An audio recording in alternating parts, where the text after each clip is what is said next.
కార్యక్రమాన్ని నిర్వహిస్తున్న ఆయుష్ డిపార్ట్మెంట్ వారికి, అలాగే ఇక్కడ ఉన్న యోగా టీచర్స్, యోగా సాధకులు అందరికీ కూడా అంతర్జాతీయ యోగా దినోత్సవ శుభాకాంక్షలు తెలియజేస్తున్నాను. యోగా అనేది భారతీయ జీవన విధానంలో ఒక భాగం. ఎంతోమంది యోగులు, ఋషులు వారి అన్వేషణ ఫలితంగా ఏర్పడింది ఇది. అయితే పతంజలి మహర్షి గారు ప్రాచీన యోగాన్ని క్రోడీకరించి అష్టాంగ యోగాన్ని బోధించడం జరిగింది. ఆ యోగ సాధన వల్ల శారీరక ఆరోగ్యమే కాకుండా మానసిక శుద్ధి, అలాగే బుద్ధి వికాసం కూడా జరుగుతుంది. మనం ప్రతిరోజు యోగాని దినచర్యలో భాగంగా చేసుకుంటే ఎట్లాంటి ఆరోగ్య సమస్యలు కూడా తలెత్తవు. దానికి నా జీవితం కూడా ఒక ఉదాహరణ. నేను 2002 నుండి క్రియాయోగా ప్రాక్టీస్ చేస్తున్నాను. తర్వాత ఒక 16 సంవత్సరాలు నాకు జ్వరం, జలుబు, దగ్గు లాంటివి రావడం కానీ, ఒక ట్యాబ్లెట్ వేసుకోవడం కానీ జరగలేదు. అంటే ఒక మామూలుగా ప్రతిరోజు ఒక గంట, అరగంట సాధన చేసే నాకే ఇంత మంచి సత్ఫలితం ఇచ్చింది అంటే నిజంగా ఈ యోగా అభ్యాసాన్ని సాధనగా మంచుకున్న వాళ్ళు వాళ్ళ జీవితం మెరుగవడమే కాకుండా అంతర్ముఖానికి వెళ్ళి ఆత్మజ్ఞానం కూడా పొందిన మహాన్ పురుషులు ఎంతోమంది ఉన్నారు. అయితే ఇక్కడ యోగాతో పాటు ధ్యానం కూడా నేర్పిస్తున్నారు. ధ్యానం అనేది ఒక సహజంగా జరిగే ప్రక్రియ మాత్రమే. మనం సాధనకి మధ్యలో ఆలోచన ఎప్పుడైతే కట్ అవుతుందో ఆ ఆలోచన కట్ అవ్వడమే ధ్యాన స్థితి. ధ్యానం అనేది ఊహ కాదు, అది మన శరీరంలో జరిగే ఒక సహజమైన ప్రక్రియ.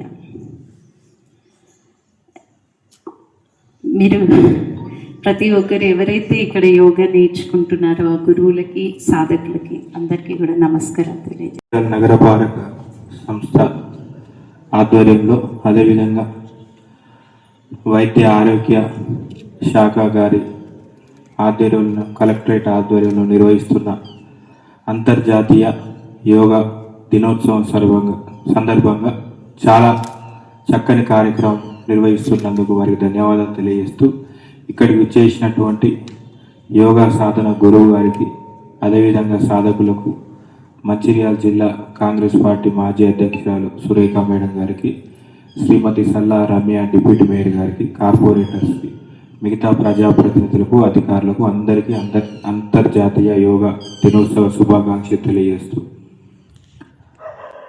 గడిచిన ఒక 20 సంవత్సరాల నుండి యోగా అంటే చాలామందికి అంతకుముందు తెలియదు.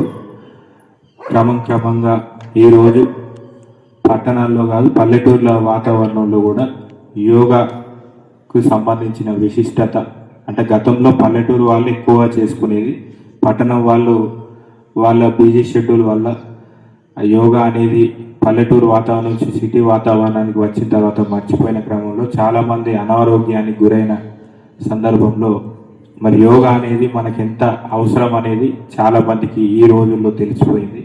యోగా మరియు మెడిటేషన్ ఈ రెండింటి వల్ల మన మనసు ప్రశాంతత మరియు ఆరోగ్యవంతమైన జీవితం గడపడానికి అలవాటుగా మారిపోయింది. ఈ రోజులలో చిన్నపిల్లల దగ్గర నుంచి పండు ముసలి వాళ్ళ దగ్గర దాకా నేటి రోజున యోగా అనేది రోజు దినచర్యలో ఒక భాగంగా వాళ్ళు పెట్టుకొని ప్రతిరోజు యోగా చేసుకోవడం, మెడిటేషన్ చేసుకోవడం అలవాటుగా మారిపోయిన సందర్భంగా చాలామంది పెద్దవాళ్ళు కూడా ఈరోజు అనారోగ్య బారి నుంచి బయటపడి బీపీ, షుగర్ లాంటి పెద్ద రోగాలు కూడా నయమైన సందర్భాలు.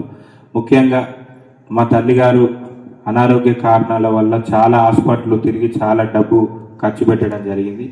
గడిచిన 8 సంవత్సరాల నుండి యోగాలో ప్రతిరోజు మార్నింగ్ 4 నుంచి 6 దాకా యోగా కార్యక్రమంలో పాల్గొని మెడిటేషన్ కార్యక్రమంలో పాల్గొన్నందున ఈరోజు టాబ్లెట్ అనేది మా అమ్మగారికి తెలియదు, అంత బ్రహ్మాండంగా ఆరోగ్యవంతమైన జీవితం గడుపుతున్నారు. కాబట్టి ఈ యోగాపై పూర్తి నమ్మకం, విశ్వాసం మాకు కలిగింది. కాబట్టి ఈ రకమైన మీ అందరి సమక్షంలో మా కుటుంబంలో ఉన్నటువంటి సమస్యను కూడా మీకు తెలియజెప్పడం జరుగుతుంది. యోగా అనేది, మెడిటేషన్ అనేది మన జీవితానికి ఆరోగ్యవంతమైన వాతావరణంని గడపడానికి, మన మనసు ప్రశాంతంగా ఉండడం ద్వారా మనం ఏ పని అయితే నిర్వహిస్తున్నామో పని పైన సక్రమంగా మన మనసు పెట్టడం ద్వారా ఆ పని కూడా విజయవంతం కావడం జరుగుతుంది. కాబట్టి ఇది క్రమక్రమంగా ప్రతి ఇంట్లో రోజువారీ దినచర్య, మన భోజనం, అదేవిధంగా మంచినీరు ఏ రకంగా మనం తీసుకుంటామో ఈ యోగా మెడిటేషన్ కూడా అదే రకంగా దినచర్యలో భాగంగా వీటిని కూడా అన్ని ఇళ్లలో కూడా చేరే విధంగా మనందరం కూడా ఐక్యంగా ఉండి పూర్తి స్థాయిలో కింది స్థాయి వరకు కూడా యోగా అనేది అందరు చేసే విధంగా మనం దానికి సంబంధించిన ఏర్పాట్లు చేయాలని అందరం కూడా సపోర్టివ్గా ఉండి ప్రతి ఇంట్లో కూడా యోగా అనేది వాతావరణంలో ఉంటే ఆరోగ్యవంతమైన జీవితంలో ఉండడానికి అవకాశం ఉంటుంది. కాబట్టి ఆ రకంగా మనందరం కూడా ప్రయత్నం చేయాలని కోరుకుంటూ ఈ అవకాశం ఇచ్చిన ధన్యవాదాలు తెలియజేస్తాను.